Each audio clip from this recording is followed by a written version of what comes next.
Assalamualaikum warahmatullahi wabarakatuh. Perkenalkan, nama saya Said Muhammad Dauli. Mungkin di sini saya akan sedikit meresum pelajaran metodologi penelitian ilmu pemerintahan yang dosen pengampu adalah Profesor Dr. Fernandus Simangunsong. eh Dalam meresum, saya akan membaca atau menjelaskan beberapa yang saya dapatkan dari eh, pelajaran atau mata kuliah yang disampaikan oleh Prof. Fernandus. eh Metodologi sering kali dipahami semata sebagai sekumpulan langkah teknis, memilih pendekatan, menyusun instrumen, mengolah data. Jadi eh, sesungguhnya ini metodologi ini jauh lebih dalam daripada sekedar prosedur.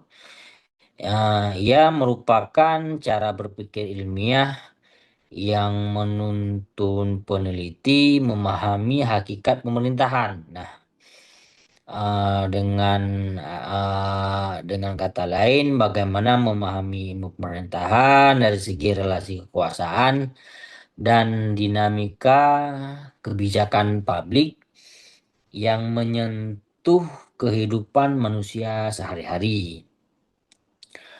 Uh, Dalam konteks pendidikan doktoral, metodologi menjadi arena yang melatih kesadaran epistemologi. Artinya kita tidak hanya belajar teknik, tetapi juga belajar menata cara berpikir, menyatukan paradigma, teori, dan metode dalam satu sistem yang konsisten. Tanpa kesadaran ini,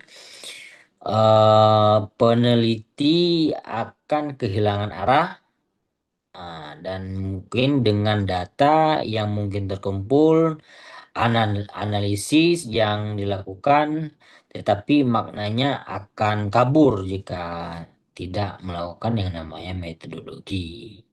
Nah, sebagai peneliti ilmu pemerintahan, kita dihadapkan pada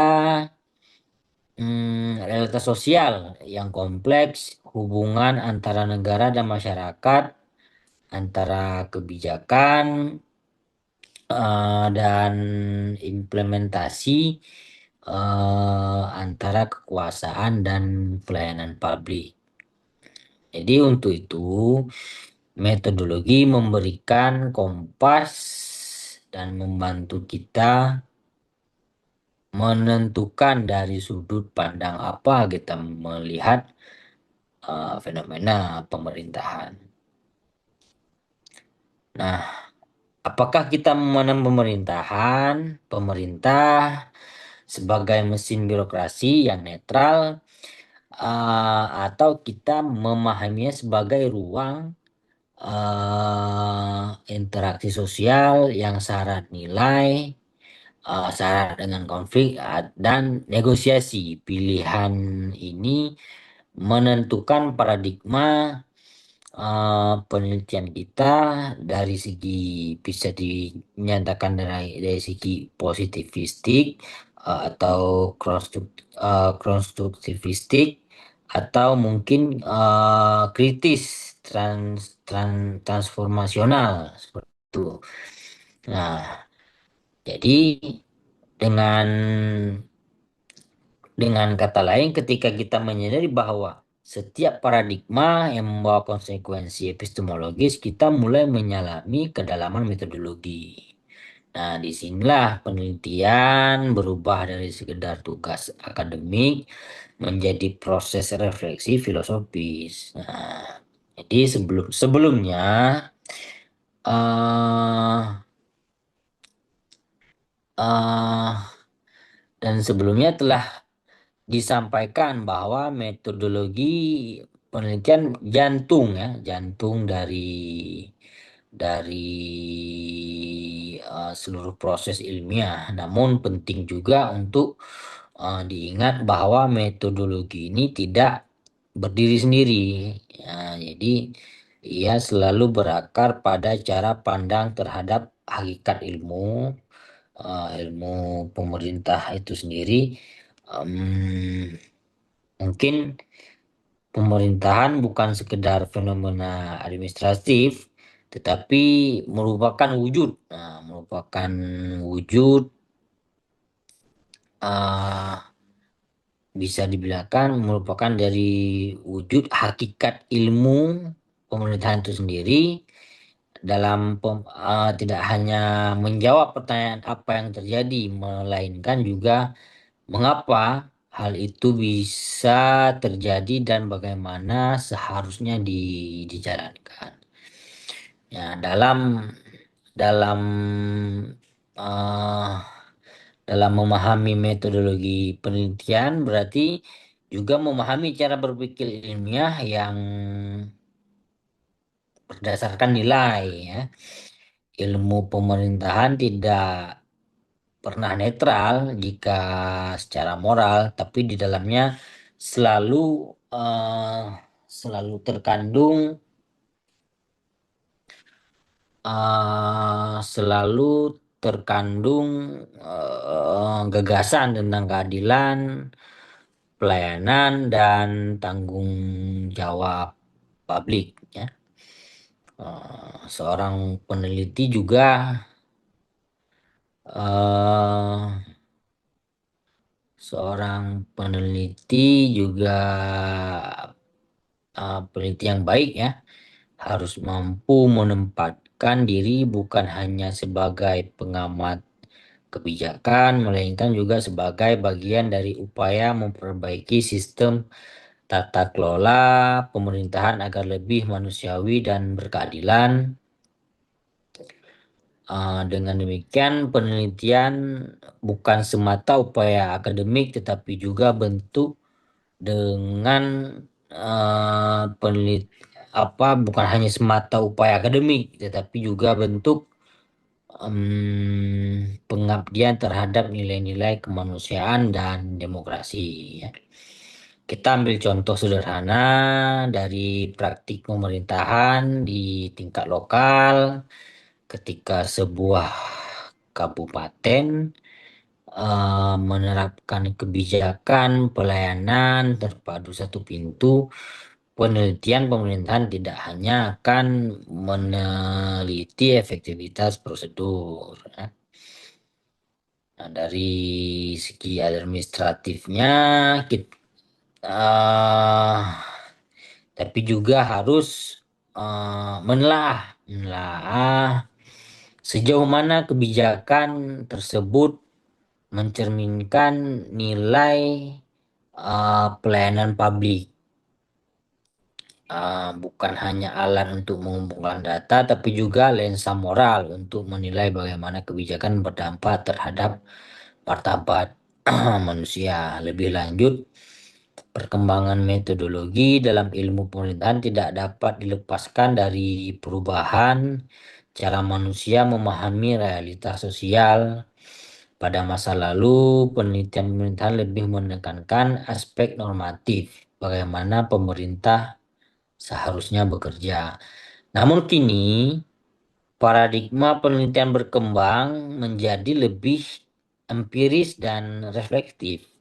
Nah, ini menelaah bagaimana kebijakan benar-benar dijalankan dan apa dampaknya bagi masyarakat. Nah, perubahan ini menunjukkan ilmu pemerintahan terus bergerak dari sekedar studi tentang kekuasaan menuju studi tentang studi tentang relasi antar pemerintahan dengan masyarakat dan nilai publik ya. Karena itu memahami metodologi berarti juga memahami perjalanan evolusi ilmu pemerintahan. Setiap metode mencerminkan cara kita melihat pemerintahan, apakah sebagai sistem yang tertutup yang hanya memerintah atau sebagai sistem terbuka yang belajar dari masyarakatnya. Nah, di sini nanti akan diuji bagaimana keunikan metodologi pemerintahan dibandingkan dengan bidang ilmu lainnya. Dan ia tidak hanya mengukur ya, tetapi juga menuntun perubahan sosial yang bermakna.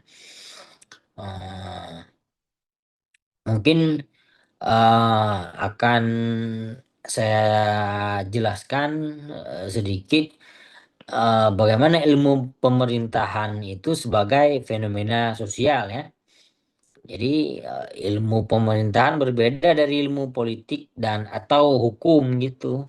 Jika politik berbicara tentang kekuasaan dan hukum berbicara tentang norma, maka pemerintahan berbicara tentang bagaimana eh, kekuasaan dan norma itu dijalankan untuk mencapai kesejahteraan masyarakat ya. Nah,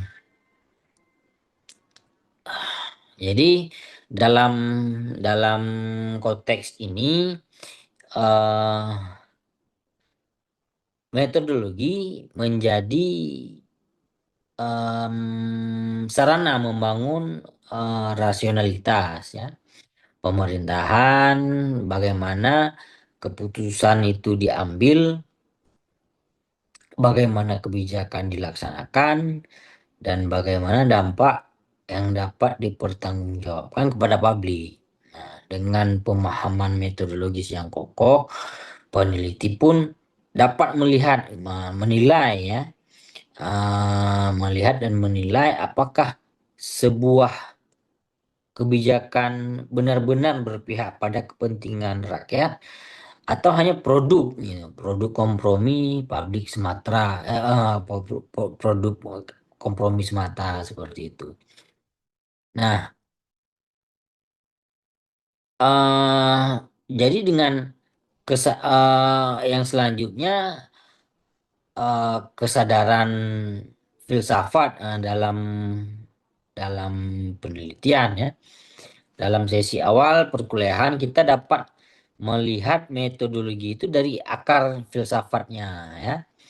Dari dalam sesi awal itu ada yang kita pelajari tentang bagaimana ontologi, epistemologi, dan aksiologi ya menjadi fondasi yang tidak yang tidak boleh kita abaikan. Jadi secara apa itu secara ontologi? Jadi bagaimana secara ontologi itu eh masyarakat apa hakikat pemerintah yang kita teliti ya. Jadi dengan base itu kita melihat dari secara epistemologi me- menanyakan bagaimana kita memperoleh pengetahuan tentang pemerintahan dan secara aksiologi menanya untuk apa pengetahuan itu digunakan dan eh, nilai apa yang dikandung di dalamnya seperti itu ya.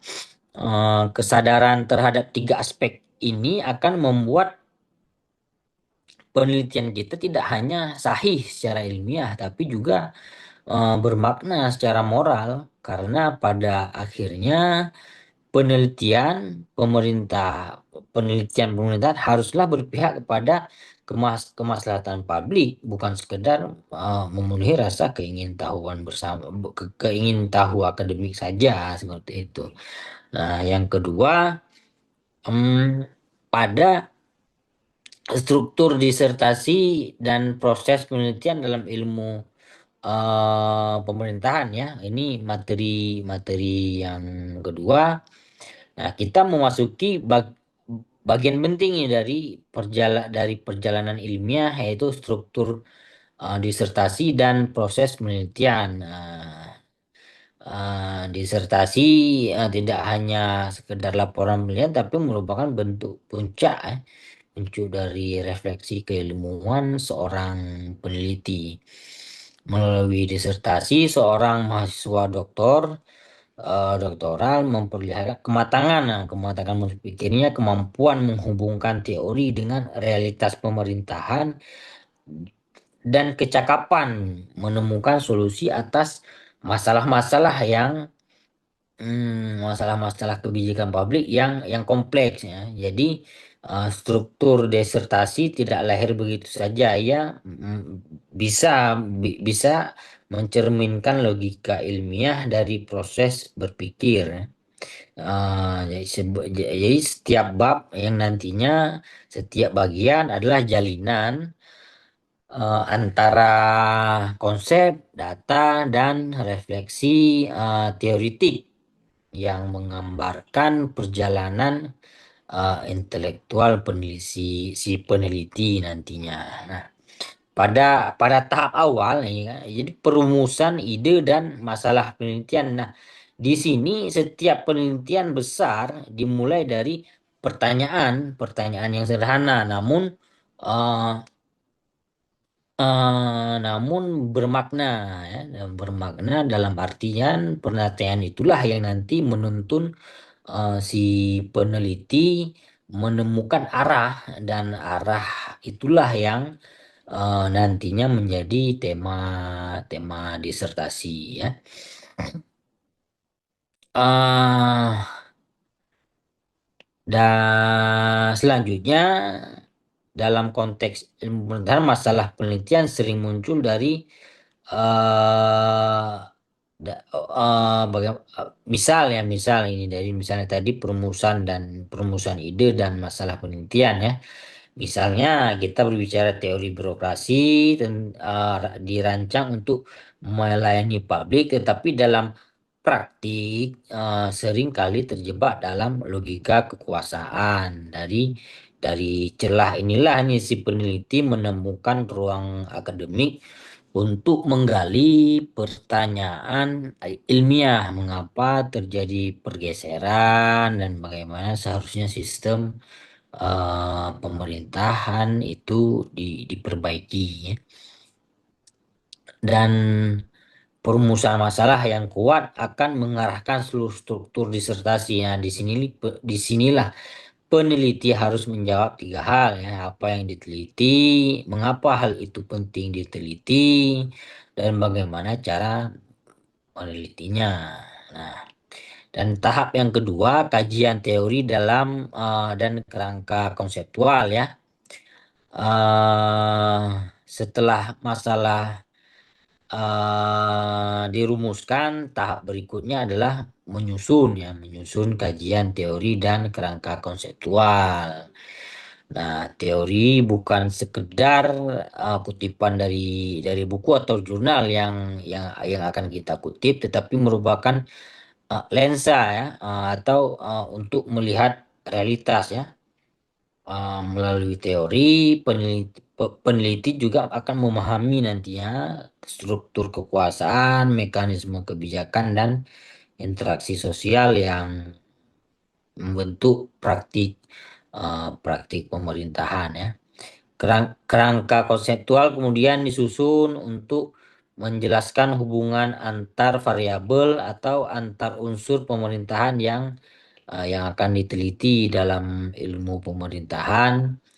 Ini bisa berupa hubungan antara kebijakan publik, struktur birokrasi, partisipasi masyarakat, dan hasil pembangunan. Nah, kerangka konseptual bukan hanya peta peta jalan, tetapi juga kompas metodologis yang menjaga arah penelitian tetap konsisten dengan paradigma yang dipilih. Tanpa kerangka konseptual ya, jadi uh, tanpa kerangka konseptual ini disertasi akan kehilangan orientasi. Jadi sebabnya peneliti harus membaca ya, harus banyak literatur yang secara kritis, bukan hanya secara deskriptif saja nantinya. Nah, dan tahap ketiga, desain dan metodologi penelitian. Nah, pada tahap ini jantung dalam dalam jantung dari penelitian tersebut ya. Bagaimana peneliti merancang desain metodologis yang mampu menjawab pertanyaan ilmiah dengan cara yang yang yang sahih dan dapat dipertanggungjawabkan ya.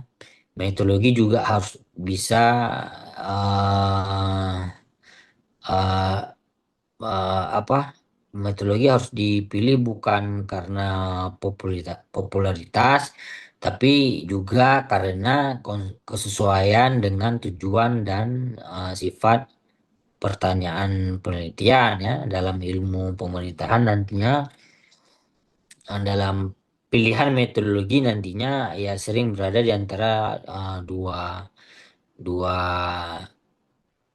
dua kutub, dari segi pendekatan kuantitatif yang menekankan pengukuran statistik dan generalisasi, serta pendekatan kualitatif yang hanya berfokus pada makna, konteks, dan proses proses sosial ya.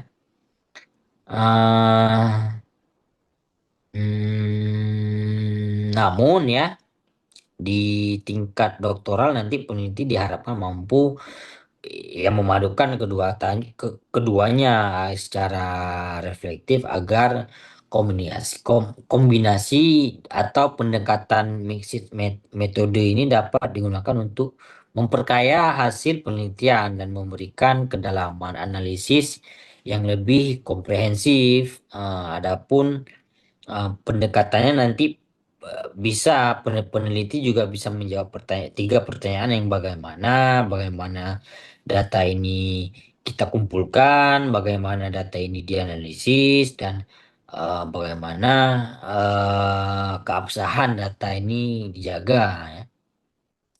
Nah, kemudian tahap tahap selanjutnya itu tahap yang keempat. Jadi pengumpulan dan analisis data, ketika peneliti turun ke lapangan, peneliti berubah nih dari konsep yang menjadi realitas. Disinilah integritas ilmiah diuji ya. Pengumpulan data dalam ilmu pemerintahan tidak hanya bersumber dari dokumen atau wawancara formal, tapi juga ada interaksi sosial, observasi proses kebijakan, tahap berikutnya dengan analisis data, dan analisis bukan hanya sekedar proses teknis, tapi kegiatan berpikir yang secara konseptual yang melibatkan interpretasi. Peneliti harus mampu menghubungkan antara data empiris dan teori yang digunakan. Jadi dengan hanya begitu, peneliti dapat menjawab pertanyaan ilmiah dengan jelas dan logis ya. Jadi kemudian tahap yang kelima itu adalah sintesis dan penulisan disertasi. Nah, setelah data dianalisis, peneliti harus menunjukkan sintesis ini, menghubungkan hasil hasil temuan dengan kerangka teori dan konsep yang telah dibangun. Inilah tahap di mana peneliti menunjukkan orisinalitas kontribusi terhadap ilmu pemerintahan. Sintesis yang baik akan melahirkan insight baru yang memperkaya teori dan praktik pemerintahan. Nah, proses disertasi bukan bukan bukan pekerjaan administratif ya, melainkan proses intelektual. Gaya penulisan harus mencerminkan kedalaman berpikir, kejujuran ilmiah, dan kejelasan logika. Jadi setiap bab harus saling terhubung secara sistemis, mulai dari pendahuluan, tinjauan pustaka, metodologi, analisis hingga kesimpulan dengan struktur yang jelas dan metodologi yang tepat. Jadi disertasi tidak hanya menjadi syarat akademik tetapi juga kontribusi nyata bagi ilmu pemerintahan dan kebijakan publik di Indonesia ya. Nah, setelah memahami pentingnya metodologi sebagai landasan berpikir ilmiah, maka pembahasan mengenai struktur disertasi dan proses penelitian menjadi sangat penting. Disertasi juga bukan hanya sekedar karya tulis akademik yang panjang dan formal, melainkan sebuah perjalanan intelektual yang menunjukkan kemampuan seorang meneliti, memahami, mengolah, memaknai, jadi apapun fenomena-fenomena pemerintahan secara mendalam dan sistematis ya. Struktur disertasi juga ibaratkan peta jalan yang menuntun peneliti agar tidak tersesat dalam proses berpikirnya. Jadi disertasi harus merefleksikan logika berpikir ilmiah yang runut dari masalah yang nyata menuju teori yang relevan, lalu berujung pada temuan yang bermakna bagi pengembangan ilmu pengetahuan dan praktik pemerintahan itu sendiri. Jadi setiap bab dalam disertasi memiliki fungsi intelektual yang tidak boleh kita abaikan ya. Bab pendahuluan bukan hanya pengantar tetapi cermin dari kejernihan berpikir secara peneliti. Nah, di sini peneliti mencoba untuk membuktikan bahwa permasalahan yang diangkat bukan hanya sekedar minat pribadi ya, melainkan permasalahan ilmiah yang memiliki urgensi sosial dan kebijakan. Nah, pada bab tinjauan pusaka dan kerangka teori berfungsi mungkin mengaitkan penelitian dengan tradisi keilmuan yang sudah ada, menunjukkan bahwa peneliti berdialog dengan para ilmuwan sebelumnya. Sementara bab-bab metodologi merupakan ruang di mana peneliti menjelaskan jalan ilmiah yang dipilih untuk sampai pada kebenaran yang ingin dicapai. Nah, semua ini hanya bermuara pada bab analisis dan kesimpulan, di mana teori diuji oleh fakta dan fakta diberi makna oleh teori. Dalam proses penelitian, pentingnya koherensi antara tahap konseptual dan tahap empiris. Artinya, sejak tahap perumusan masalah hingga analisis data, peneliti harus menjaga keselarasan antara pertanyaan penelitian, tujuan, teori, dan metode yang akan digunakan.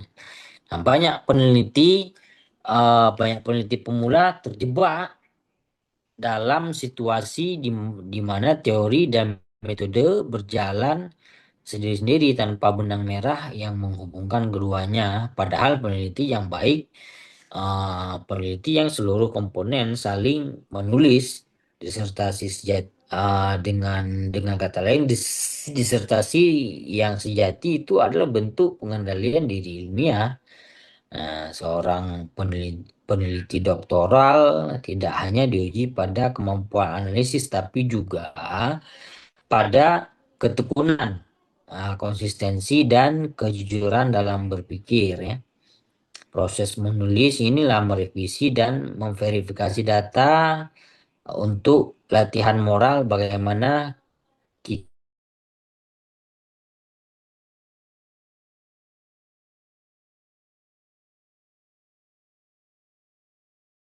di kecerdasan akademik, tetapi juga cerminan karakter ilmiah seorang si peneliti tersebut.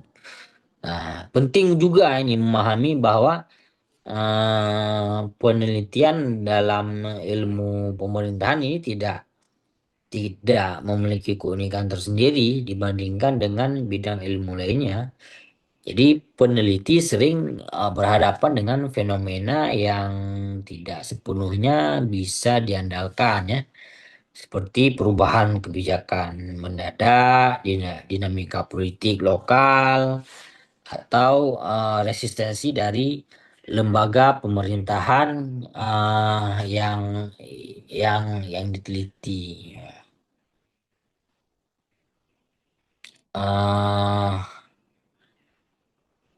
jadi,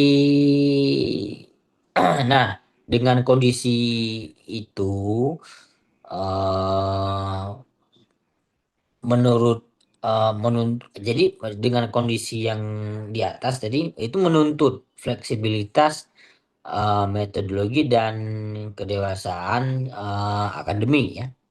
Peneliti harus mampu menyesuaikan rancangan penelitian dengan eh, kenyataan di lapangan tanpa kehilangan arah ilmiah. Dan fleksibilitas ini bukan inkonsistensi tetapi cerminan dari kemampuan ilmuwan untuk tetap rasional di tengah realitas yang kompleks. Dengan demikian struktur disertasi ini proses penelitian dalam ilmu pemerintahan bukan hanya masalah teknis penulisan tapi juga kerangka berpikir yang menguji kedalaman refleksi si peneliti ya. Nah, yang ketiga ini materi tentang implementasi kebijakan dan analisis ya.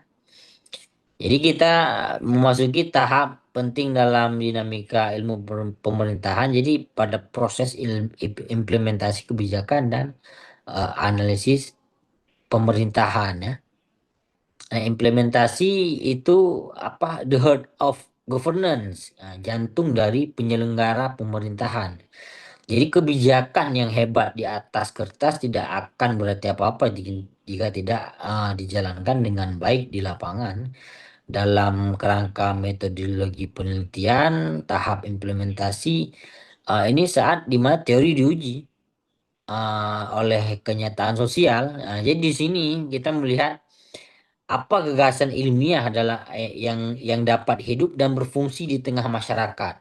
Nah, jadi implementasi bukan sekedar menurunkan kebijakan dari atas ke bawah, jadi tetapi merupakan proses interaksi antara aktor dengan kepentingan, nilai dan persepsi yang beragam ya. Jadi eh, yang pertama gitu misalnya dalam memahami hakikat implementasi ya. Dalam memahami hakikat implementasi bukan hanya sebagai pelaksanaan keputusan administratif, tetapi sebagai proses sosial yang kompleks. Jadi ketika sebuah kebijakan ditetapkan, misalnya kebijakan reformasi birokrasi atau eh, peningkatan pelayanan publik. Ya. Jadi pelaksanaan di lapangan seringkali kita hadapi realitas yang jauh berbeda dengan dari dari rancangan awal ya. Ada keterbatasan sumber daya nantinya, jadi ada resistensi budaya birokrasi, ada konflik kepentingan antar antar lembaga, jadi bahkan ada interpretasi berbeda yang terhadap tujuan kebijakan itu sendiri gitu. Oleh karena itu, jadi peneliti tentang implementasi harus memperhatikan hubungannya, jadi antara kebijakan pelaksana dan konteks sosial ya. Model klasik seperti Van Meter dan Van Hom pada tahun 75 ini menjelaskan bagaimana jadi keberhasilan implementasi yang dipengaruhi oleh 6 variabel ya. Jadi ketika kita mengutip yang saya kutip itu model klasik ya dari Van Meter dan Van Hom. Jadi apa kejelasan dan konsentrasi tujuan kebijakan? Jadi bagian yang kedua, kualitas sumber daya manusia dan finansial. Yang ketiga, komunikasi antar organisasi. Yang keempat, kondisi sosial, politik, dan ekonomi. Yang kelima, disposisi atau sikap pelaksana. Dan yang keenam, struktur birokrasi yang mendukung. Nah, model ini sangat sangat relevan dalam penelitian pemerintahan karena menunjuk menunjuk kebijakan tidak berdiri sendiri melainkan selalu berada dalam jejaring sistem pemerintahan ya. Yang kedua itu pemerintahan sebagai sistem jaringan ya, network governance. Jadi konsep network governance merupakan bentuk baru dari pelaksanaan kebijakan publik pemerintah pemerintah yang saat ini misalnya menjadi aktor tunggal tetapi bagian dari jaringan yang melibatkan berbagai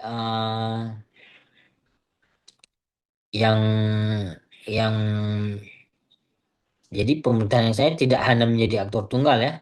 Jadi bisa dibilang berbagai pemangku kepentingan masyarakat sipil, sektor swasta, akademi, bahkan media massa. Ini konsep ini melainkan model kolaboratif yang dikenal sebagai triple helix ya, atau quad helix ya, hingga pentahelix ya. Dengan kata lain, triple helix menggambarkan kolaborasi antara pemerintah, akademisi, dan dunia usaha. Nah, jadi kalau quad helix itu menambahkan unsur masyarakat, sementara pentahelix itu menambahkan peran media massa sebagai pengontrol informasi publik. Gitu. Jadi implementasi kebijakan yang efektif tidak mungkin dilakukan tanpa kolaborasi ya antar lintas sektor. Jadi oleh sebab itu peneliti ilmu pemerintahan harus memiliki kesepakatan atau bukan kesepakatan maaf. Jadi dengan apa ya ilmu pemerintahan itu harus memiliki kepekaan ya kepekaan metodologi untuk membaca pola hubungan antar struktur bukan hanya mengukur output output programnya saja. Jadi penelitian implementasi harus mampu menjawab pertanyaan seperti siapa saja aktor yang terlibat dalam pelaksanaan kebijakan, bagaimana hubungan antara aktor itu terbentuk dan dipelihara, dan faktor apa yang menyebabkan kebijakan berhasil di satu tempat tetapi gagal di tempat yang lainnya. Jadi pendekatan analisis dalam penelitian pemerintahan ini analisis kualitatif sering ada dalam pendekatan analisis dalam penelitian itu ada dua ya. Bagaimana pemerintahan secara berpikir sistematis untuk memahami bagaimana kebijakan bekerja dan realitas sosial. Jadi analisis dalam penelitian tidak hanya menguraikan data tetapi juga menafsirkan makna dan hubungan antar variabel sosial dan politik. Dalam penelitian implementasi, analisis kualitatif sering digunakan untuk mengidentifikasi pola interaksi antar aktor, sedangkan analisis kuantitatif digunakan untuk mengukur sejauh mana kebijakan mencapai hasil yang diharapkan. Nah, keduanya dapat dipadukan dalam pendekatan mixed method untuk memperoleh pemahaman yang lebih utuh. Ya. Ah,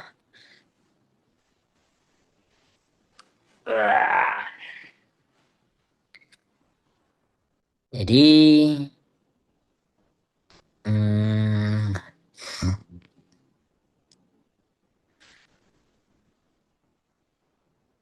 kita lanjutkan lagi. Tadi kita melihat pendekatan analisis dalam penelitian pemerintahan Selanjutnya kita lanjut pada yang keempat,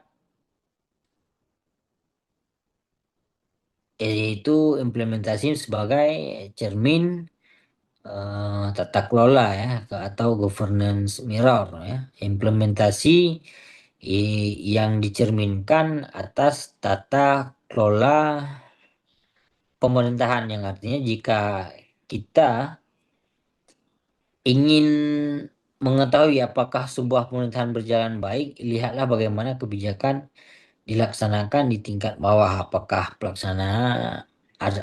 pelaksana memiliki pemahaman yang sama tentang tujuan kebijakan, apakah masyarakat merasakan manfaatnya, atau apakah mekanisme pengawasan berjalan transparan ya. Ketika pertanyaan-pertanyaan ini bisa dijawab melalui penelitian, kita sebenarnya sedang menilai kualitas governance di suatu wilayah. Jadi, maka implementasi tidak lagi dilihat sebagai tahap akhir dari kebijakan, tetapi sebagai proses berkelanjutan yang menilai kinerja pemerintahan secara utuh.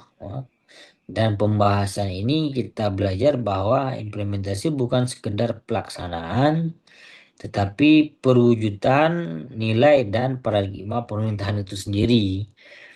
Nah, analisis pemerintahan pada akhirnya membantu kita memahami bagaimana eh, teori dan praktik itu bisa berjalan dengan seiring ya. Ketika berbicara keberhasilan kebijakan yang tidak hanya ditentukan oleh kualitas desainnya saja, tetapi juga oleh sejauh mana kebijakan itu dapat diterapkan dalam realitas sosial yang kompleks. Implementasi juga bukan hanya tahap teknis yang sekedar menjalankan apa yang tertulis dalam dokumen dokumen kebijakan, melainkan sebuah proses sosial yang melibatkan nilai, budaya, dan interaksi yang antar pelaku. Dalam konteks ini bisa kita pahami implementasi kebijakan itu menjadi medan penting untuk memahami bagaimana ide-ide kebijakan mengalami transformasi ketika bertemu dengan kenyataan di lapangan ya. Nah, jadi analisis implementasi dalam ilmu pemerintahan tidak bisa dilepaskan dari tiga aspek. Jadi dari struktur birokrasi, perilaku aktor, dan konteks lingkungan. Jadi struktur eh, struktur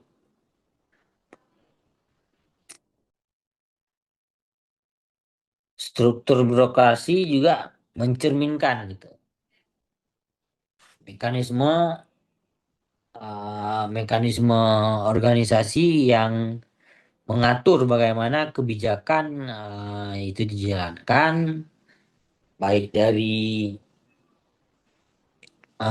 perilaku aktor,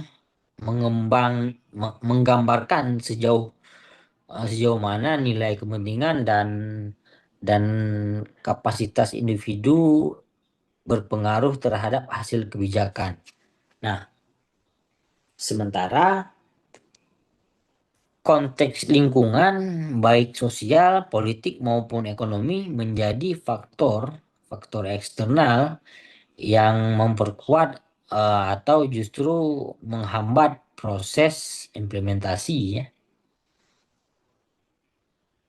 Nah, jadi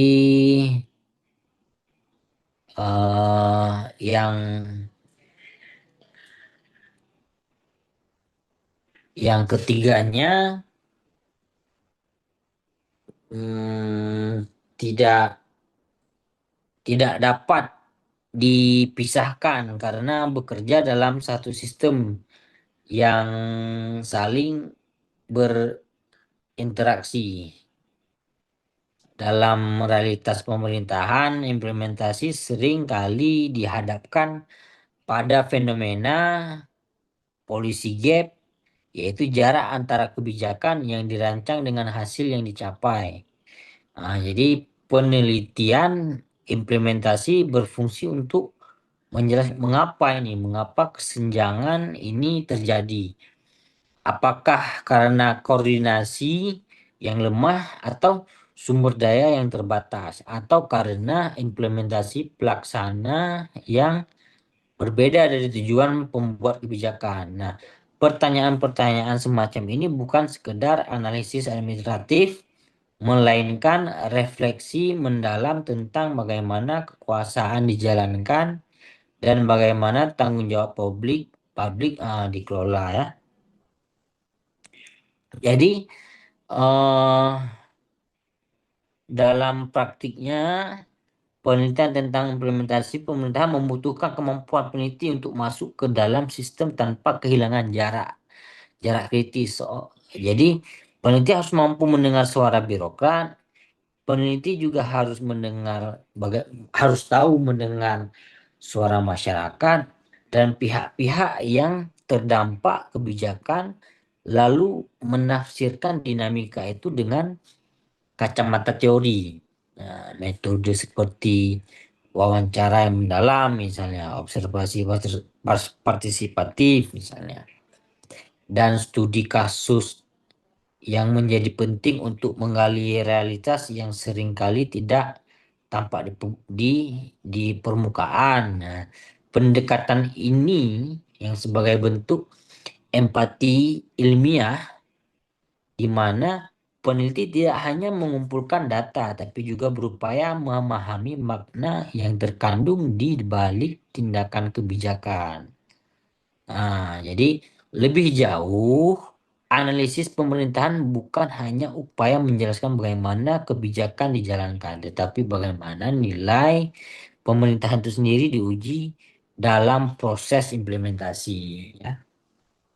Nah, apakah birokrasi benar-benar melayani publik atau justru memperkuat hierarki kekuasaan? Nah, ini kan menjadi pertanyaan. Apakah kebijakan publik mencerminkan kebutuhan masyarakat atau sekedar mengikuti logika politik jangka pendek? Nah, nah, pertanyaan-pertanyaan yang pertanyaan-pertanyaan seperti ini menjadi bagian yang tak terpisahkan dari analisis ilmiah. Nah, karena ilmu pemerintahan selalu berhubungan dengan nilai keadilan, ya, pelayanan, dan tanggung jawab moral terhadap masyarakat. Jadi dalam konteks pemerintahan modern, analisis implementasi juga harus mempertimbangkan faktor-faktor baru sebagai seperti digitalisasi. Ya. Jadi ini harus juga dilihat dan keterbukaan informasi dan partisipasi publik ya, partisipasi publik daring ya. Teknologi dengan keadaan yang sekarang, teknologi telah mengubah cara kebijakan dijalankan dan diawasi. Nah, jadi masyarakat secara langsung memantau proses kebijakan melalui platform digital sehingga akuntabilitas pemerintahan tidak lagi hanya diukur dari laporan resmi tetapi juga dari persepsi publik yang terbentuk melalui media dan interaksi daring ya. Fenomena ini menuntut metodologi penelitian yang lebih inovatif dan terbuka terhadap bentuk data baru seperti data digital dan analisis jaringan sosial. Jadi dengan demikian implementasi dan analisis pemerintahan bukan hanya topik teknis dalam studi kebijakan publik, tapi juga jendela untuk memahami bagaimana teori bertemu dengan realitas dan bagaimana nilai-nilai pemerintahan diuji oleh praktik kekuasaan. Jadi melalui penelitian implementasi, peneliti dapat membaca denyut nadi pemerintahan, memahami di mana kebijakan menemukan keberhasilan dan di mana ia perlu diperbaiki. Nah, mungkin itulah itu dari perjumpaan mata kuliah yang ketiga. Selanjutnya saya memasuki eh, materi yang keempat, mata perkuliahan yang keempat, ya, tentang filsafat dan paradigma ilmu pemerintahan. Ya. Jadi setelah memahami bagaimana implementasi dan analisis kebijakan dan realitas pemerintahan, kini kita memasuki dimensi yang lebih mendasar, yang lebih mendasar lagi ya, filsafat dan paradigma ilmu pemerintahan. Jadi seorang peneliti tidak akan mampu memahami pemerintahan secara utuh jika tidak memahami filsafat di baliknya. Jadi karena pemerintahan bukan sekadar sistem administrasi, melainkan manifestasi nilai, pandangan hidup dan etika kekuasaan ya. Jadi dalam dalam dunia akademik, filsafat menjadi akar dari seluruh ilmu pengetahuan. Ia menuntun peneliti untuk menjawab tiga pertanyaan besar ya. Apa yang ingin kita ketahui, bagaimana kita mengetahui, dan untuk apa pengetahuan itu digunakan ya. Jadi dari dari dari dimensi ontologis ya, hakikat pemerintahan. Jadi di mana hakikat apa yang diteliti dalam konteks ini dari ilmu pemerintahan menyayangkan apa itu pemerintah.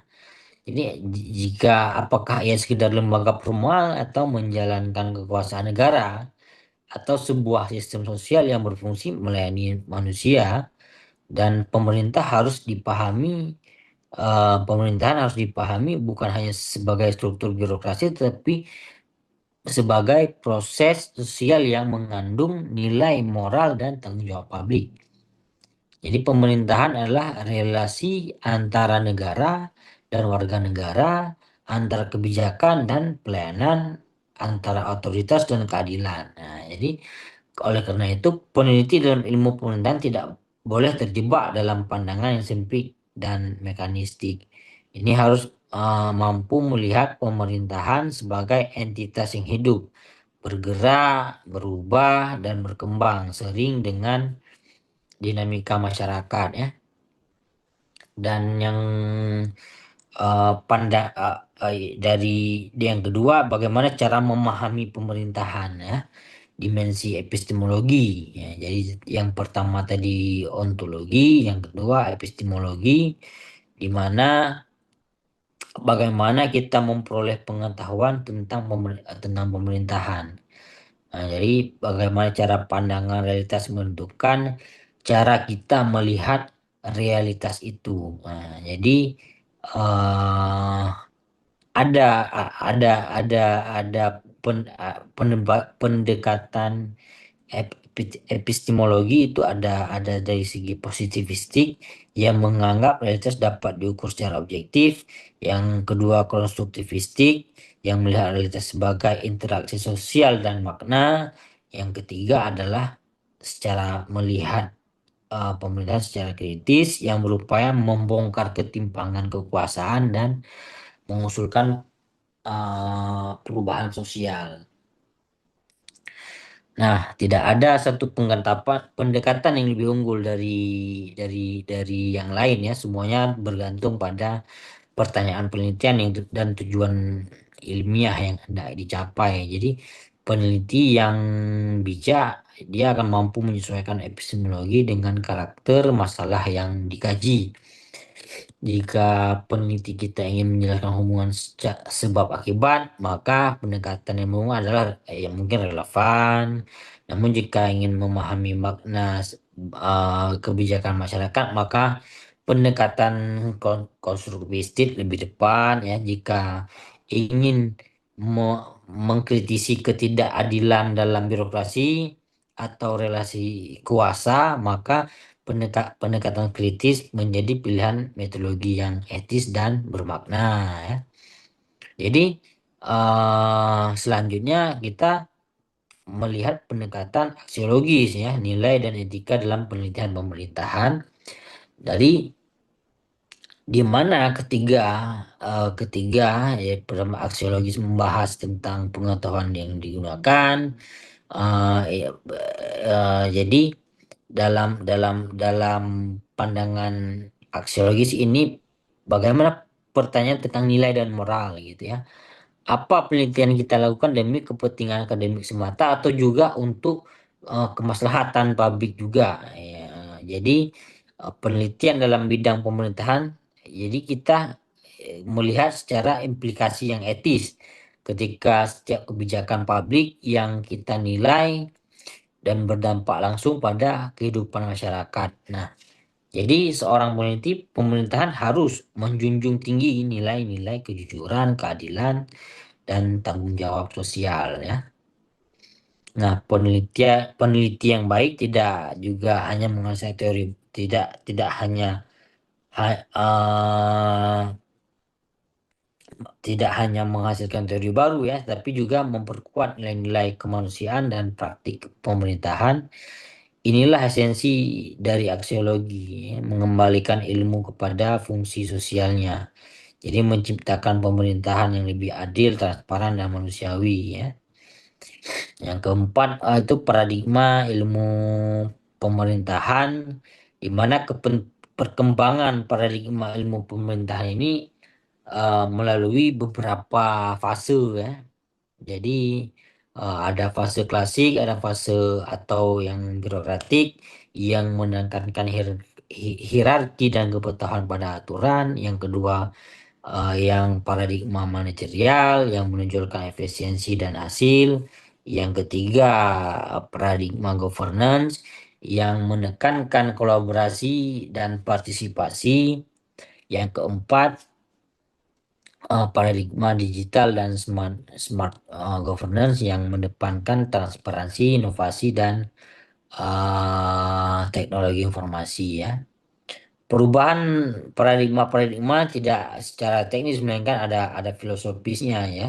Jadi dari uraian ini kita belajar bahwa filsafat dan paradigma adalah jiwa dari ilmu pemerintahan. Nah, jadi tanpa keduanya peneliti akan kehilangan arah dan makna ya. Filsafat pondasi dari seluruh bangunan ilmu pemerintahan. Tanpa filsafat ilmu hanya menjadi kumpulan data dan prosedur dan tanpa arah moral ya. Dengan filsafat penelitian menjadi proses pencarian makna yang lebih dalam tentang bagaimana kekuasaan seharusnya digunakan dan kepada siapa tanggung jawab publik harus diberikan ya.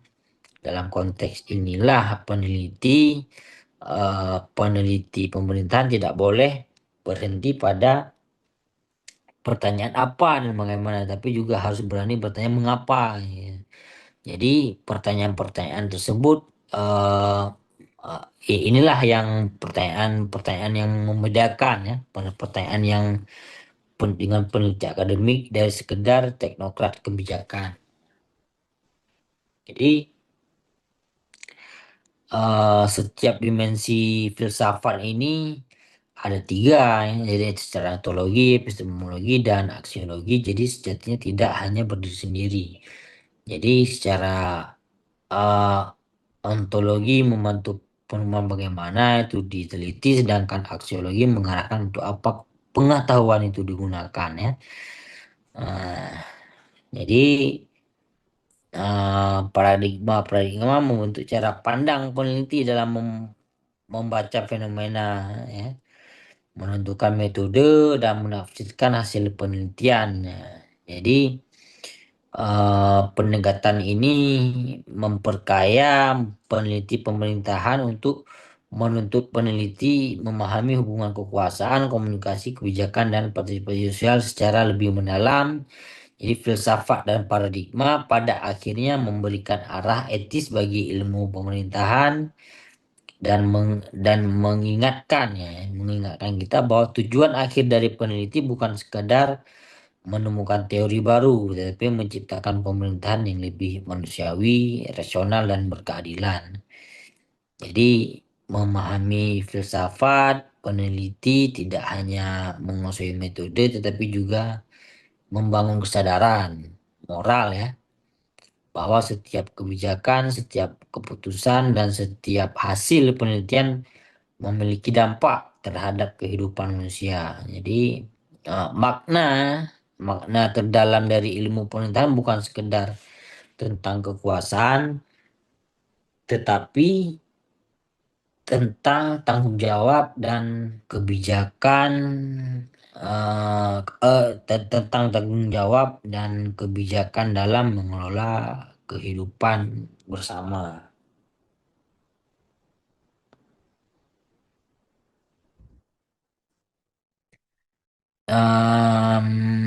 Jadi pada mungkin itu materi yang keempat. Saya akan memasuki yang kelima tentang mm, tentang perubahan paradigma pemerintahan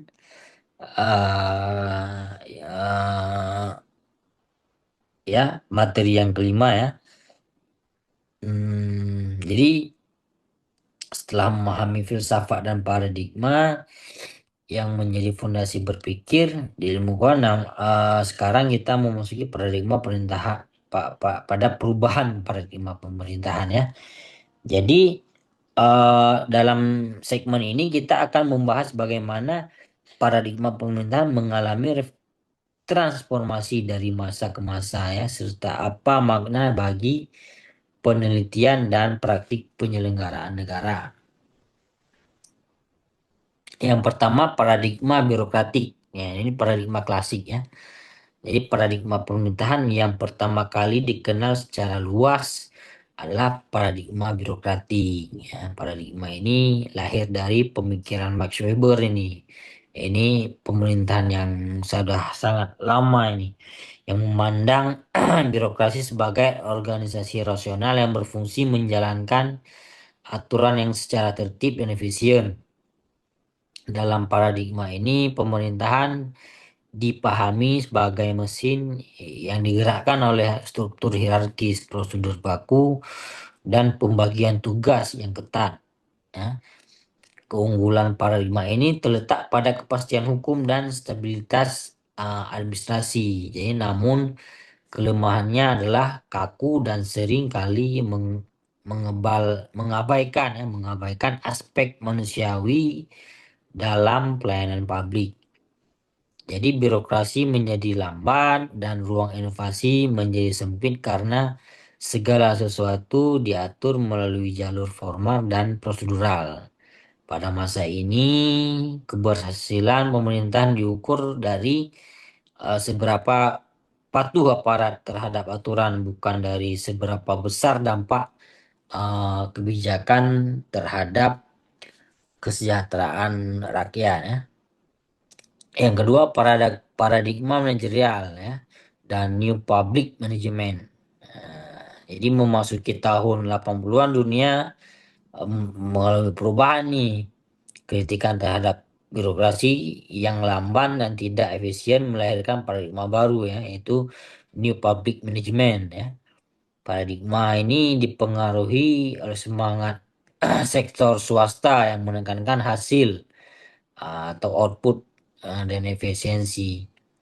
Jadi pemerintahan dalam paradigma ini dipandang seperti organisasi bisnis, harus hemat, cepat, dan berorientasi pada kinerja. Nah, jadi konsep efisiensi, efektivitas, dan akuntabilitas mulai mengantingkan konsep kepatuhan administrasi. Ya, prinsip-prinsip seperti performance based budgeting, customer satisfaction, dan manajemen by objektif menjadi ciri khas era ini. Namun paradigma manajerial ini juga membawa risiko nih. Ketika orientasi pada efisiensi terlalu dominan, nilai-nilai sosial dan moral dalam pemerintahan bisa terpinggirkan ya. pelayanan publik tidak boleh direduksi. Jadi hubungan transaksional antara pemerintah dan masyarakat tetap harus mengandung nilai keadilan dan kemanusiaan. Dan yang selanjutnya, yang ketiga, paradigma governance dan collaborative governance. Jadi seiring perkembangan demokrasi dan teknologi, eh, yang disebut dengan eh, pemerintahan tidak lagi dipandang sebagai satu-satunya aktor ya. Jadi ada yang disebut sebagai network governance atau tata kelola jaringan, dan dalam paradigma ini pemerintahan tidak bisa berjalan sendiri. Ia membutuhkan kolaborasi dengan sektor swasta, lembaga masyarakat, akademisi, bahkan media massa. Jadi model kolaborasi ini melakukan konsep triple helix, quad helix hingga pentahelix yang telah kita bahas pada segmen sebelumnya. Jadi paradigma paradigma governance menekankan nilai-nilai seperti partisipasi, transparansi, akuntabilitas, dan sinergi. Jadi kebijakan publik menjadi hasil dialog antara berbagai kepentingan ini, bukan keputusan sebagai sepihak dari negara. Ya, dalam konteks penelitian, paradigma ini menuntut peneliti untuk memahami interaksi antar aktor, dinamika jaringan, dan proses negosiasi kebijakan. Jadi peneliti tentang pemerintahan ini kini tidak hanya berfokus pada apa yang dilakukan pemerintah, tetapi juga pada bagaimana berbagai pihak bekerja sama untuk memecahkan masalah publik ya. Yang keempat, paradigma digital dan smart governance. Jadi pada abad ke-21 ini kita memasuki era digital governance dan bahkan smart governance. Jadi teknologi informasi, data yang terbuka, kecerdasan buatan, dan sistem digitalisasi eh, menjadi bagian yang tak terpisahkan dari perubahan modern ya. Dalam paradigma ini, pemerintah berupaya menciptakan tata kelola yang inovatif, transparan, dan adaptif terhadap perubahan teknologi. Jadi layanan publik berbasis daring, e-government hingga konsep smart city menjadi wujud nyata dari paradigma baru ini. Namun dapat kita ketahui bahwa teknologi hanyalah alat ya. Hanya alat, yang penting adalah bagaimana nilai-nilai good governance tetap dijaga di tengah modernisasi tersebut ya. Jadi smart governance bukan hanya soal sistem digital, tapi tentang bagaimana pemerintah menjadi cerdas secara moral, etis, dan sosial. Jadi penelitian dalam paradigma ini harus mampu membaca hubungan antara inovasi, teknologi, dan perubahan perilaku birokrasi serta masyarakat. Karena sesungguhnya digitalisasi bukan sekedar modernisasi alat, tapi juga transformasi budaya pemerintahan ya. Oke, yang kelima itu konsekuensi perubahan paradigma terhadap metodologi penelitian ya. Dalam paradigma ini bahwa implikasi terhadap metodologi penelitian dalam paradigma ini peneliti cenderung bersifat deskriptif dan normatif. Dalam paradigma manajerial, penelitian mulai menggunakan indikator kinerja dan pendekatan kuantitatif. Sedangkan dalam paradigma governance dan digital governance, penelitian menjadi lebih interdisipliner, menggabungkan pendekatan kualitatif, partisipatif, dan teknologi data. Artinya, metodologi penelitian dalam ilmu pemerintahan harus selalu berkembang mengikuti perubahan paradigma, dan peneliti tidak cukup hanya memahami metode ya, tetapi harus mampu membaca perubahan konteks sosial dan nilai-nilai yang melandasi pemerintahan ya. Dari pembahasan ini kita memahami bahwa perubahan paradigma pemerintahan adalah keniscayaan. Jadi pemerintahan yang baik adalah pemerintahan yang mampu beradaptasi dengan perubahan zaman tanpa kehilangan nilai dasarnya, keadilan, pelayanan, dan tanggung jawab sosial. Sebagai peneliti, jadi tugas kita bukan hanya mengikuti perubahan, tapi juga mengarahkannya agar setiap inovasi dan kebijakan selalu berpijak pada nilai-nilai komunikasi dan etika politik ya. Jadi pada masa awal pemerintahan beroperasi dalam paradigma birokratik klasik. Paradigma ini berakar pada rasionalitas formal, eh, di mana efektivitas organisasi dianggap bergantung pada kepatuhan terhadap aturan, hierarki, dan yang prosedur yang ketat ya. Dan pandangan ini pemerintahan berperan sebagai pusat ya, pusat kendali tunggal, sementara masyarakat ditemukan objek kebijakan dan memasuki dekade 1980-an, kritik terhadap birokrasi yang lamban dan berbiaya tinggi memunculkan paradigma manajer atau new new public management ya. Nah, dan selanjutnya eh ada paradigma governance yang menekan proses pada nilai, dan setelah perkembangan teknologi informasi melahirkan paradigma digital governance atau smart governance ya. Nah, jadi perubahan-perubahan yang terjadi ini dasar yang penting untuk memahami bagaimana teori dan metodologi penelitian ini harus menyesuaikan diri ya dengan konteks konteks zaman di sini. Disinilah relevansi ilmu pemerintahan diuji ya. Jadi bukan hanya sekedar pada kemampuan menjelaskan realitas, tetapi juga pada kemampuan untuk memandu perubahan menuju tata kelola yang lebih baik dan beradab ya. Jadi pertemuan kelima mungkin itu penjelasan saya tentang pertemuan yang kelima. Saya akan memasuki pada pertemuan yang keenam, itu tentang pendekatan teori dan metode model penelitian dalam ilmu eh, pemerintahan ya.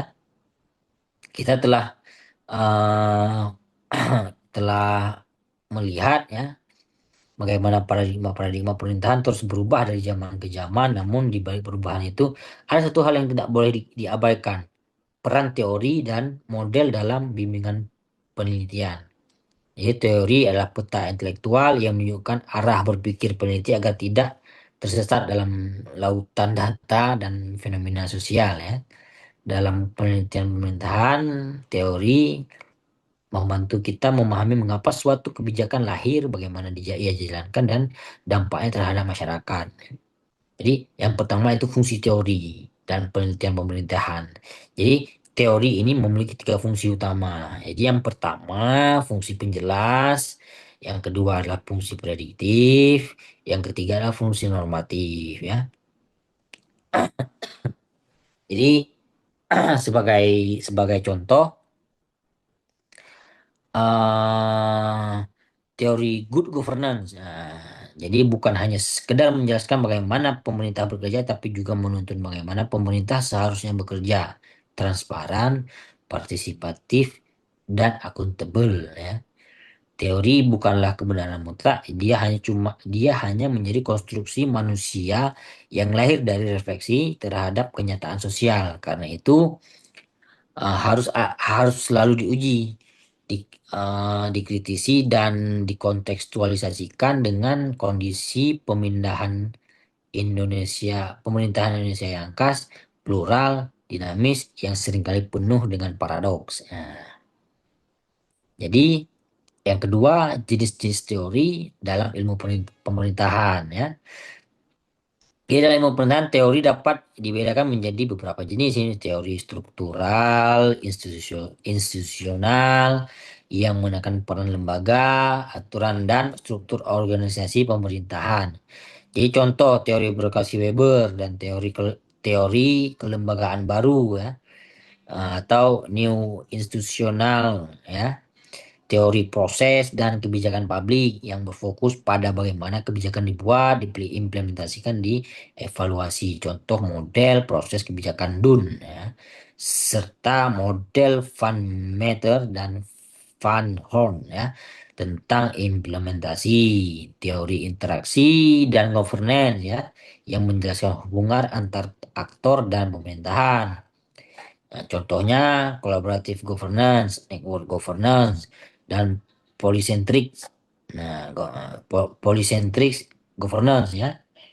Jadi ada yang lagi teori nilai dan etika pemerintahan yang menyoroti dimensi moral dan tanggung jawab publik. Nah, ini penting karena dalam praktiknya kebijakan publik selalu berkaitan dengan nilai kemanusiaan dan keadilan sosial. Jadi teori-teori bukan untuk dihafal, tetapi untuk dipahami dan digunakan secara kritis. Ya, ya. Jadi peneliti harus mampu memilih teori yang relevan dengan objek penelitiannya dan menjelaskan mengapa teori itu dibangun. Yang ketiga, model penelitian dalam ilmu pengetahuan itu penting diketahui karena model penelitian sebagai representasi visual atau konsep yang berhubungan dengan antar variabel yang ingin diuji, ya. Model penelitian juga membantu peneliti memperjelas berpikir dan struktur analisis, ya, yang dilakukan. Ah, Jadi model implementasi Van Meter dan Van Horn itu menjelaskan bagaimana antar kebijakan, pelaksana, sumber daya, dan konteks sosial politik. Model Edward 3, ya. Jadi menekankan empat variabel utama: keberhasilan implementasi, komunikasi, sumber daya, disposisi pelaksana, dan struktur birokrasi, ya. Model Grindel misalnya memperhatikan faktor lingkungan politik dan karakteristik kebijakan sebagai potensi efektivitas implementasial. Nah, yang keempat, integrasi teori dan data, ya. Jadi seni dalam pemerintahan dalam pemerintahan itu ada perpaduan antara ilmu dan seni. Jadi ilmu memberikan kerangka rasional dan metodologi, sementara seni memberikan kepekaan sosial dan kebijaksanaan moral, ya. Mengintegrasikan teori dan data berarti tidak hanya membuktikan hipotesis, tapi juga memahami konteks dan makna di balik data itu sendiri. Misalnya dua daerah bisa melakukan kebijakan yang sama, namun hasilnya berbeda karena konteks sosial dan budaya yang tidak identik, ya. Jadi teori memberi arah, model dan model dan memberi model struktur, dan data memberi kehidupan bagi penelitian, ya. Jadi mungkin itu yang saya dapat jelaskan pada eh, materi yang keenam. Sekarang saya memasuki pada teori. Saya akan memasuki pada materi yang ketujuh, ya. Jadi materi yang ketujuh itu tentang saya akan menjelaskan teori yang ketujuh tentang implementasi metodologi dan etika penelitian pemerintahan, ya. Jadi kita telah pada tahap implementasi metodologi merupakan puncak puncak ini pada kedewasaan seorang peneliti. Di sini kita membuktikan bagaimana apa seluruh konsep yang dipelajari dapat diterjemahkan ke dalam tindakan ilmiah yang sahih dan bertanggung jawab. Jadi implementasi metodologi ini tidak hanya berbicara tentang penerapan teknik, tetapi juga menyangkut sikap ilmiah, bagaimana peneliti berpikir, berperilaku, dan mengambil keputusan selama proses penelitian berlangsung. Jadi seorang peneliti pemerintahan bukan hanya sekedar pengamat yang netral, melainkan bagaimana bagian dari sistem sosial yang sedang ia teliti. Jadi setiap langkah peneliti harus dijalankan dengan kesadaran epistemologi dan tanggung jawab etis yang tinggi, ya. Yang pertama, tahap implementasi metodologi penelitian, di mana implementasi dalam penelitian pemerintahan umumnya mencakup pada 4 dasar.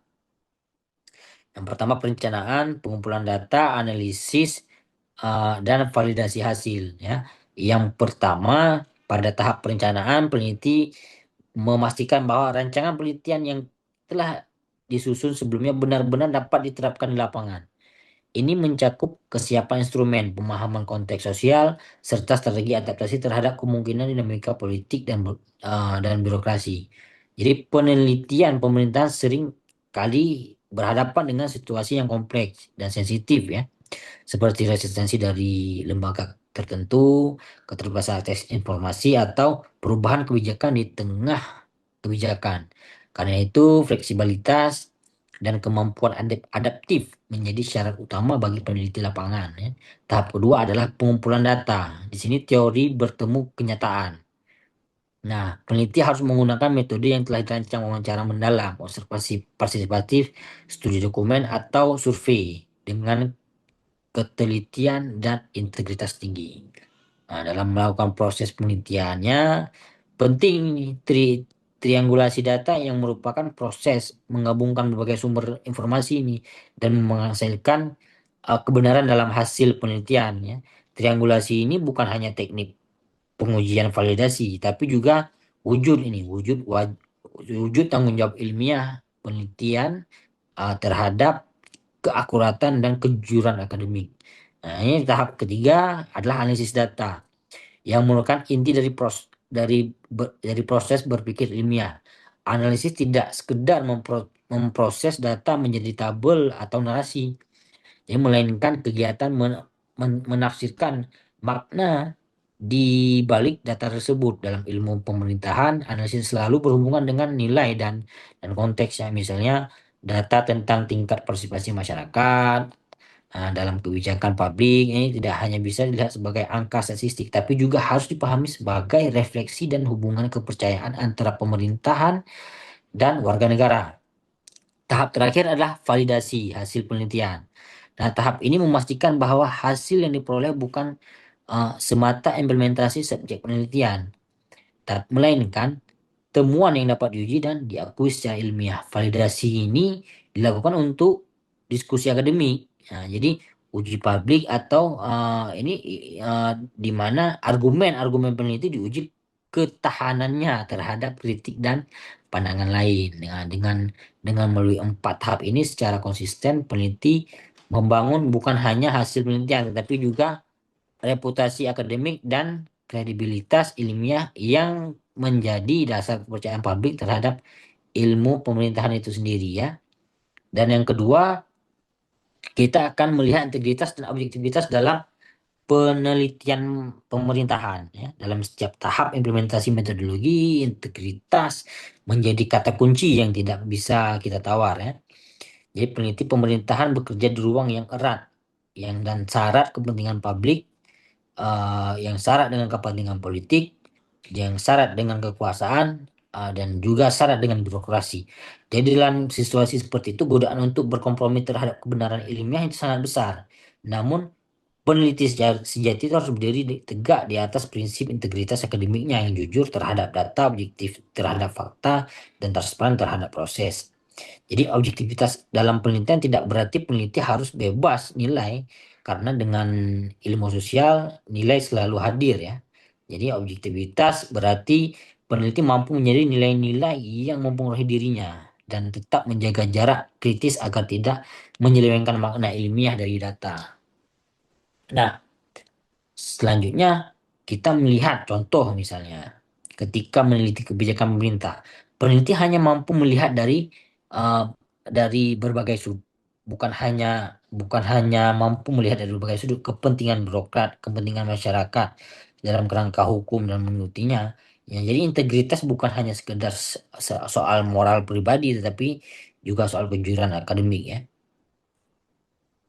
Nah, plagiarisme, manipulasi data atau interpretasi yang bias bukan hanya melanggar etika ilmiah tapi juga merusak kepercayaan publik terhadap ilmu ilmu pemerintahan ya. Oleh karena itu peneliti itu perlu menanamkan kesadaran bahwa setiap kalimat dalam karya ilmiah dalam penggunaan intelektual, bukan sekedar tulisan di atas kertas ya. Dan yang ketiga adalah etika sosial dan tanggung jawab akademik. Ya, jadi peneliti harus memahami etika sosial dan penelitian, yaitu setiap setiap sikap menghormati privasi informan, misalnya menjaga kerahasiaan data dan memastikan bahwa hasil penelitian tidak diserbasalahgunakan oleh pihak manapun. Nah, jadi eh prinsip informed consent ini persetujuan dari subjek penelitian setelah diberi penjelasan yang jelas, contoh konkret bagaimana etika dijaga sejak dari proses awal penelitian, ya. Selain itu, etika juga mencakup tanggung jawab akademik. Jadi hasil penelitian pemerintahan sering digunakan sebagai bahan rekomendasi kebijakan. Jadi oleh karena itu peneliti memiliki tanggung jawab moral untuk memastikan bahwa temuannya tidak hanya tidak menyesatkan, tapi tidak dimanipulasi dan tidak dijadikan alat legitimasi politik. Jadi penelitian pemerintahan yang baik harus mendorong perubahan positif, ya. Jadi memperkuat transparansi, meningkatkan partisipasi dan memperluas ruang keadilan sosial. Jadi yang selanjutnya itu peneliti sebagai agen refleksi dan transformasi, ya. Jadi lebih lebih dari itu, peneliti pemerintahan juga bisa dikatakan sebagai agen transformasi. Melalui penelitiannya yang membantu memperbaiki tata kelola pemerintahan, membangun kesadaran publik, dan menciptakan ruang dialog yang sehat antara pemerintah dan masyarakat, misalnya. Nah, jadi eh, bisa kita bilang dengan kesadaran etis, ini implementasi yang beretika, penelitian pemerintahan berperan bukan hanya dalam menghasilkan data, tapi juga dalam membentuk tata kelola pemerintahan yang lebih manusiawi dan berkeadilan, ya. Dalam hal ini berfungsi sebagai penjaga nurani akademik yang memastikan bahwa kebijakan dan praktik pemerintahan senantiasa berpihak pada prinsip kebenaran dan kepentingan publik. Ya, dengan demikian, penelitian bukan hanya sebuah proses ilmiah, tetapi juga tindakan moral yang memiliki nilai sosial yang mendalam, ya. Kesadaran etis seperti ini menjadi semakin penting di era keterbukaan informasi untuk saat ini. Ya, jadi ketika publik dapat mengakses hasil penelitian dengan mudah, kejujuran ilmiah menjadi hal yang tidak bisa ditawar. Jadi keberanian untuk menulis apa adanya, mengakui keterbatasan penelitian, dan membuka ruang kritik merupakan ciri khas seorang ilmuwan pemerintahan sejati, ya. Nah, jadi ketika etika penelitian bukan hanya seperangkat aturan tertulis, tapi cerminan integritas pribadi seorang peneliti yang lahir dari kesadaran bahwa ilmu pengetahuan itu harus selalu berpihak pada kebenaran dan kemaslahatan manusia. Materi yang selanjutnya, materi yang terakhir, yang ke-8 adalah penerapan dan relevansi metodologi dalam penelitian pemerintahan. Jadi kita kini telah sampai pada tahap di mana seluruh pemahaman toleransi dan metodologi yang telah kita bahas sebelumnya melalui uji yang diuji dalam konteks nyata, ya, bagaimana metodologi penelitian diterapkan dalam realitas pemerintahan kontemporer. Pada materi yang terakhir ini, penerapan metodologi bukan sekedar urusan teknis, melainkan proses intelektual dan sosial yang membantu kesepakatan terhadap konteks pemerintahan modern yang terus berubah, ya. Metodologi dalam ilmu pemerintahan tidak bisa dilepaskan dari dinamika sosial, politik, ekonomi, dan bahkan teknologi, ya. Jadi metode penelitian tidak bisa lagi terjebak dalam masalah dikotomi yang klasik antara kualitatif dan kuantitatif, tetapi harus mampu menjembatani keduanya untuk menghasilkan pemahaman yang menyeluruh tentang fenomena pemerintahan. Jadi yang pertama, metodologi dalam konteks pemerintahan modern, ya. Kita lihat ada 3 perubahan utama yang harus didasari oleh peneliti masa kini. Yang pertama, perubahan pada struktur kekuasaan. Iya, jika dahulu kekuasaan bersifat vertikal dan terpusat, kini melihat bersifat horizontal dan kolaboratif. Kekuasaan juga tidak hanya berada di tangan pemerintah, tapi juga tersebar di antara aktor-aktor non-negara seperti lembaga swadaya masyarakat, sektor swasta, komunitas lokal dan media. Oleh karena itu, penelitian tentang pemerintahan harus menggunakan pendekatan yang mampu menangkap interaksi horizontal ini ya. Misalnya dengan menggunakan metode jaringan, network analisis atau pendekatan kolaboratif. Kedua, perubahan dalam bentuk partisipasi masyarakat. Nah, masyarakat ini bukan sekedar objek kebijakan, tapi juga subjek yang aktif terlibat dalam pengambilan keputusan publik. Ya. Partisipasi ini menciptakan dinamika baru yang harus diamati melalui pendekatan metodologi partisipatif seperti participatory action research ya, atau deliberative research. Melalui pendekatan ini peneliti hanya menjadi pengamat, tetap bukan hanya tidak hanya menjadi pengamat, tapi juga menjadi fasilitator dalam proses pembelajaran sosial yang mendorong perubahan bersama. Yang ketiga, perubahan dalam konteks digitalisasi pemerintahan, di mana metodologi penelitian kini harus memperhitungkan data digital, interaksi daring, dan sistem informasi publik. Jadi dengan kata lain, penelitian pemerintahan kini juga bersentuhan dengan data, bersentuhan dengan sains dan analisis sistem informasi tanpa kehilangan akar sosialnya. Nah, inilah bukti dari metodologi dalam ilmu pemerintahan selalu berkembang. Yang kedua, konteks, relevansi, dan tantangan metodologi ya. Setiap zaman memiliki tantangannya. Pada era birokratik, tantangan adalah bagaimana membuat penelitian dan efisiensi dan terukur ya. Pada era manajerial, tantangannya adalah bagaimana mengukur kinerja dan hasil kebijakan. Sementara di era governance, ah, tantangannya lebih kompleks. Jadi bagaimana memahami buku hubungan antara manusia, kebijakan, teknologi, dan nilai ya. Peneliti pemerintahan kini menghadapi kondisi di mana data sangat berlimpah, tetapi makna seringkali kabur. Nah, jadi inilah yang disebut the paradox of endurance governance research. Kita memiliki banyak informasi, tapi belum tentu memiliki kedalaman pemahaman ya. Untuk itu peneliti harus mampu memilah mana data yang relevan dan mana yang sekedar derau informasi ya.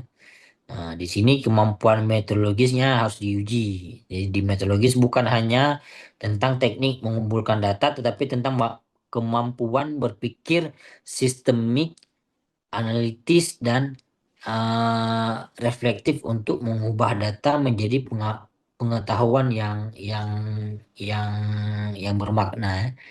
Ya. Seorang peneliti pemerintah harus memiliki intuisi intelektual, mengetahui kapan harus menggunakan survei, kapan harus turun langsung ke masyarakat, dan kapan harus menggunakan analisis dokumen untuk menafsirkan kebijakan.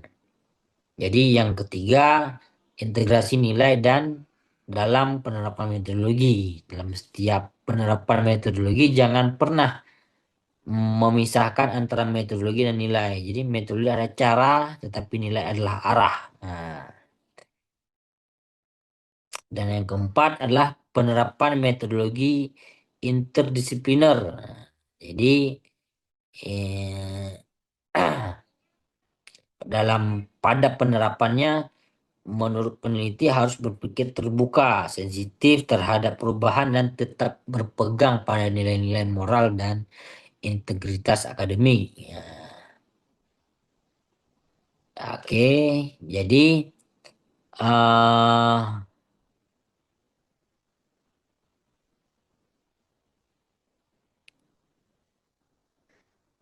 pada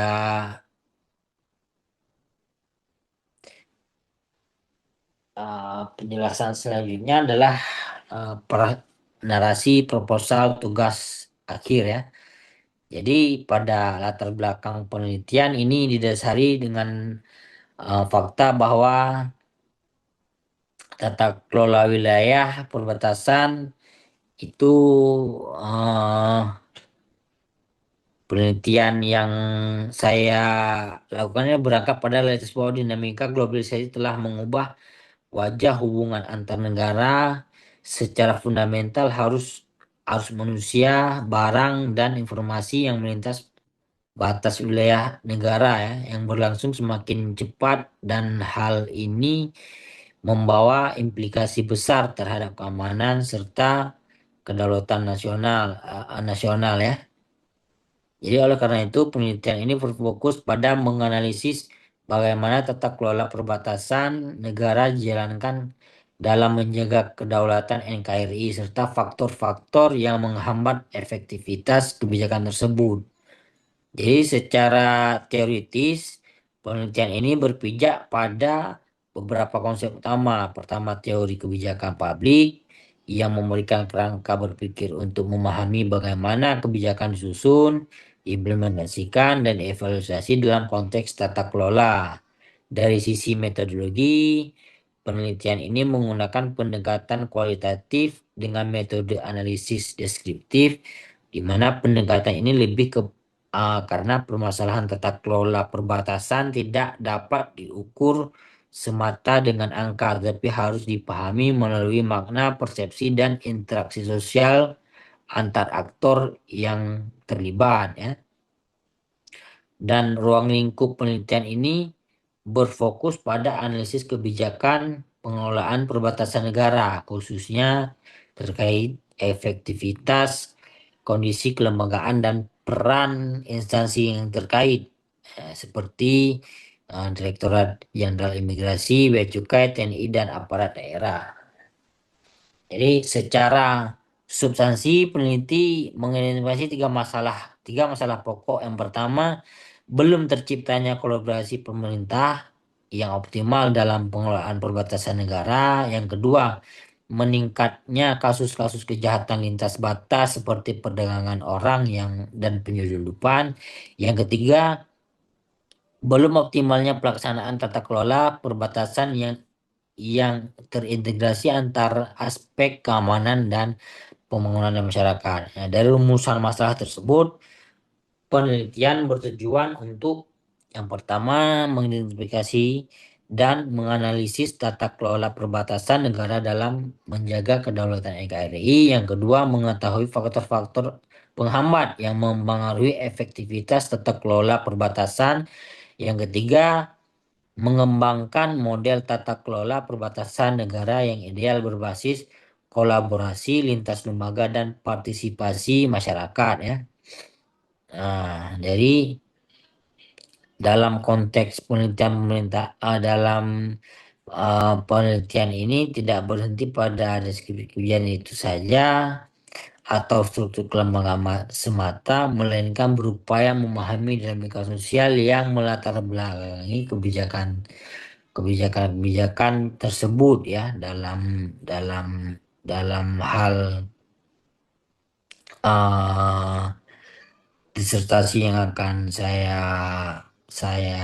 teliti ya.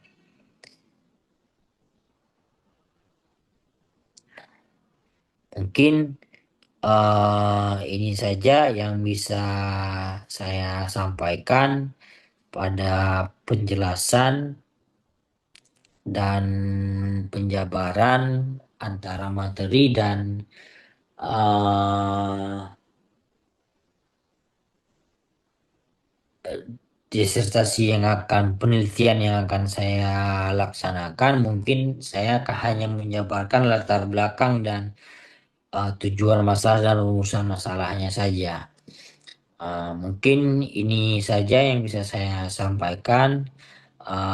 Lebih dan kurang, eh, se- lebih dan kurang saya ucapkan terima kasih. Assalamualaikum warahmatullahi wabarakatuh.